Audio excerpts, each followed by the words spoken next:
Hello friends, तो यहाँ पर हम बात करेंगे डॉक्टर राम मनोहर लोहिया अवध विश्वविद्यालय के जो बीएड फर्स्ट ईयर का क्वेश्चन पेपर हुआ था 2021 में, उसको लेकर। ठीक है, कौन से क्वेश्चन रिपीट हुए हैं यहाँ पर हम बात करेंगे। तो यहाँ पर एक बुक आपको दिख रही है, श्री विनोद पुस्तक मंदिर। ठीक है, विनोद पुस्तक मंदिर पब्लिकेशंस की बुक है। तो बीएड फर्स्ट ईयर के लिए आप इसे परचेस कर सकते हैं। इसका लिंक आपको डिस्क्रिप्शन बॉक्स में मिल जाएगा। ठीक, और मार्केट में भी अवेलेबल है। इसमें काफ़ी अच्छे तरीके से समझाया गया हर चीज़, है ना। इंडेक्स दी गई है और टॉपिक वाइज यहाँ पर सिलेबस को डिवाइड किया गया है। ठीक, और लास्ट में जो है चैप्टर एंड होने के बाद जो एमसीक्यू टाइप के क्वेश्चन भी दिए होते हैं प्रैक्टिस के लिए। ठीक है, तो काफ़ी ठीक ठाक बुक है, अच्छी बुक है, आप इसे परचेस कर सकते हैं। चलिए अब देखते हैं हम क्वेश्चन पेपर को। तो आपको क्वेश्चन पेपर दिख रहा है बीएड फर्स्ट ईयर एग्जामिनेशन 2021, है ना। पेपर 1 है नॉलेज एंड करिकुलम।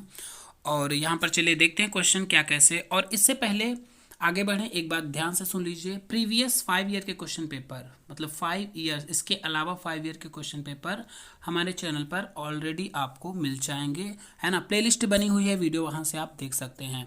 और अगर पीडीएफ चाहिए तो कमेंट बॉक्स में लिख सकते हैं, या फिर उसका टेलीग्राम चैनल का लिंक है डिस्क्रिप्शन बॉक्स में, है ना। टेलीग्राम लिंक जो दी गई है उसे क्लिक करके आप टेलीग्राम ग्रुप को ज्वाइन कर सकते हैं। वहाँ पर पीडीएफ ऑलरेडी पड़ी हुई आपको मिल जाएगी। अगर कोई प्रॉब्लम होती है तो आप हमें कमेंट बॉक्स में लिख सकते हैं। ठीक, तो चलिए देखेंगे। यहाँ पर एक चीज़ ध्यान देने योग्य बात यह है कि फर्स्ट पेपर जो होता है, ठीक, पेपर तो आपको पता होगा सारे 80 नंबर के होते हैं। और यहाँ सभी प्रश्नों को करना अनिवार्य भी होता है। 3 पार्ट में डिवाइड होता है क्वेश्चन पेपर, खंड अ ब स।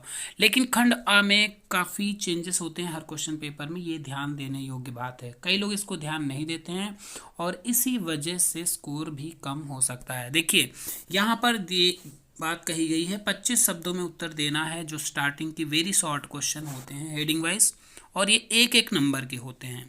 तो इसका मतलब ये आप इसमें ज़्यादा टाइम नहीं वेस्ट करेंगे। बस इसको जो है 25 शब्द, मतलब आपको 3 से 4 लाइन, 4 लाइन बहुत हो जाएंगी इसमें, मतलब 4 से 5 मैक्सिमम आप कर सकते हैं, क्योंकि एक लाइन में आपके 8 से 10 वर्ड तो आ ही जाते हैं ना। तो उसके अकॉर्डिंग इसको बहुत ही कम टाइम में करके आप आगे की जो लॉन्ग क्वेश्चन है उनको अच्छे से करें, ज़्यादा बेटर रहेगा। और कैसे क्वेश्चन पेपर मतलब मैनेज करना है, टाइम वगैरह, है ना, कैसे आप पेपर में कितने पेज का आंसर लिखेंगे, वो सब वीडियो हमने बना रखी है, उसकी लिंक आपको सब मिल जाएंगे डिस्क्रिप्शन बॉक्स में। चलिए बढ़ते हैं आगे। क्वेश्चन है जीवन में शिक्षा का स्थान। तो जीवन में शिक्षा का स्थान, शिक्षा से जुड़े क्वेश्चन तो पूछे ही जाते हैं इसमें, है ना। विद्या और अविद्या में अंतर, ये रिपीटेड क्वेश्चन है यहाँ पर। ठीक, काफ़ी बार रिपीट होता है। शिक्षा के दर्शन की अवधारणा, फिर है any two aims of idealism, आदर्शवाद के कोई 2 उद्देश्य। तो आपको पता है यहाँ पर सारे वाद आपको पता होने चाहिए कैसे क्या है। ठीक है, शॉर्ट क्वेश्चन कहीं से भी पूछ लिया जाता है। और कुछ क्वेश्चन होते हैं वेरी शॉर्ट में रिपीटेड होते हैं। मीनिंग ऑफ रियलिज्म, मतलब यथार्थवाद का अर्थ। फिर है डिफाइन सोशियोलॉजी, मतलब समाज शास्त्र को परिभाषित करना है यहाँ पर। फिर है पाठ्यक्रम के कोई 2 सिद्धांत, तो पाठ्यक्रम के 2 सिद्धांत, संस्कृति को परिभाषित करना है। और याद रखिएगा फर्स्ट पेपर ऐसा पेपर है इसमें अच्छा स्कोर नहीं हो पाता है, इसलिए इसको बहुत अच्छे से समझ के आपको तैयार करना है। ठीक, प्रजातांत्रिक मूल्य का अर्थ और आधुनिकीकरण को परिभाषित करना है। फिर सेक्शन बी में अगर हम देखते हैं तो 8-8 नंबर के क्वेश्चन होते हैं। ठीक, ये 8-8 नंबर के क्वेश्चन होते हैं। 5 क्वेश्चन करने होते हैं अथवा में दिए गए होते हैं। ठीक, और 2-2 क्वेश्चन दिए होते हैं, एक एक करना होता है। 200 शब्दों में उत्तर लिखना होता है, लगभग 2 पेज में आपके 200 शब्द हो जाते हैं। तो शिक्षा के दर्शन की आवश्यकता, उसके बाद है शिक्षा एवं दर्शन के बीच जो है संबंध की विवेचना करना है। ठीक, तो इसके आगे अगर हम देखेंगे सत्यम शिवम सुंदरम की व्याख्या करनी है। और नेक्स्ट है प्रयोजनवादी शिक्षा के उद्देश्यों की विवेचना कीजिए।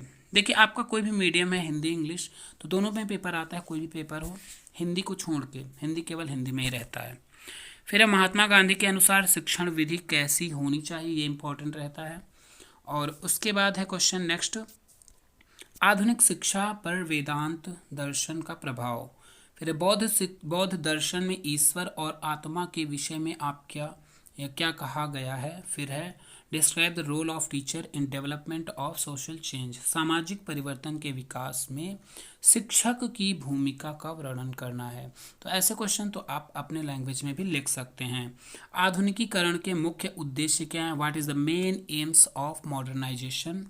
फिर है discuss the development of Indian culture, मतलब भारतीय संस्कृति के विकास की विवेचना करनी है। नेक्स्ट खंड सा अगर देखें तो 2 प्रश्न करने होते हैं, कभी 4 पूछे जाते हैं, कभी 5। 2 प्रश्नों को करना होता है और लगभग 500 शब्दों में, मतलब 500 शब्द मतलब लगभग 5 पेज तो आपका कवर होना ही चाहिए।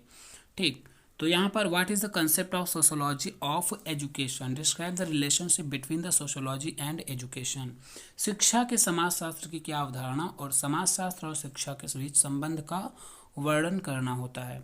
फिर है सामाजिकरण की प्रक्रिया में परिवार की भूमिका, काफ़ी मतलब इम्पॉर्टेंट है और रिपीट होने वाला क्वेश्चन है। ठीक है, और आप प्रीवियस 5 ईयर के क्वेश्चन पेपर देख लीजिए, ऑटोमेटिक आपको समझ में आ जाएगा कौन कौन से रिपीट होते हैं कौन से नहीं।